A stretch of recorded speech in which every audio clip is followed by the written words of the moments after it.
और पूरी दुनिया घूम लेने के बाद जो महसूस हुआ हिंदुस्तान में, तो उसने अपनी राय दी। कहा कि यहाँ के लोग बहस बहुत करते हैं, और वो हैरत में पड़ गया कि ये बहुत बहस करने वाले लोग हैं हिंदुस्तान के लोग। दरअसल बहस की हमारी परंपरा पुरानी है। उपनिषदों में कहा गया, वादे वादे जायते तत्वबोधः, तत्व तक बिना बहस के आप पहुंच ही नहीं सकते हैं।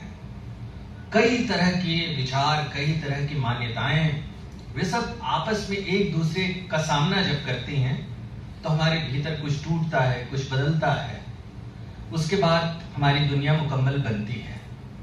तो इस तरह के सेमिनार भले इसमें बहुत कम लोग कई बार नजर आते हैं, लेकिन वो चीजें बदलती हैं।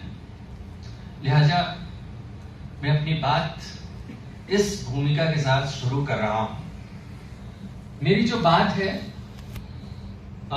वो एक तरह से त्रिभुज यदि हम बनाते हैं तो उर्दू पत्रिकाओं से हम गुजरेंगे, और उर्दू पत्रिकाओं से गुजरने का जो हमारा जरिया होगा उसको यदि हम समझ लें तो ज्यादा बेहतर तरीके से उसमें जो लिखा खातूनों ने, उससे हम रूबरू हो सकते हैं।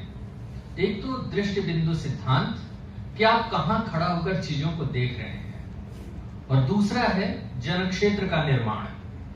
यह जो जनक्षेत्र के निर्माण की अवधारणा है, जिसको पब्लिक स्फीयर अंग्रेजी में कहते हैं, वो बहुत बाद की चीज है। आधुनिकता का जो पहला दौर शुरू हुआ था यूरोप में 15वीं से 18वीं सदी तक, तो जो उस वक्त सबसे पहली आवाज हमें सुनाई पड़ती है, और हम देखते हैं कि वहां पर जो एक नजरिया बन रहा था उसकी तरफ हमारी नजर जाती है, और हम देखते हैं कि मेरी वोल्सनक्राफ्ट 1759 में पैदा हुई थी इंग्लैंड में। उन्होंने 1792 में एक किताब लिखी, और उस किताब का शीर्षक था स्त्री अधिकारों का औचित्य साधन, vindication of the rights of women. उसमें उन्हें कहा कि हमने शिक्षा की कपटपूर्ण व्यवस्था बनाई है, और शिक्षा की कपटपूर्ण जो व्यवस्था बनाई है उसमें दो चीजें हमको नजर आती हैं, खास करके खातूनों की शिक्षा के बारे में राय देती हैं कि हमें ठूस ठूस कर हमारे दिमाग में, हमारे जेहन में ये भर दिया गया है कि हमारा दो ही काम है। एक, मर्द जो हमें कहें उसका पालन करना, और दूसरा, हर हाल में अपनी खूबसूरती का ख्याल रखना। उन्होंने कहा कि ये जो बातें भर दी गई हैं दिमाग में, दरअसल यह बीमार समाज की ओर जाने का एक फलसफा है, उसका एक रास्ता है।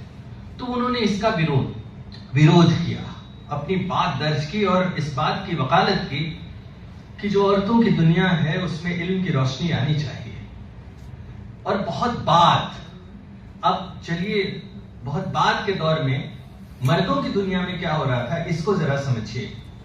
आधुनिकता की सारी आबो हवा बह गई और हम बिल्कुल ताजा तरीन दौर में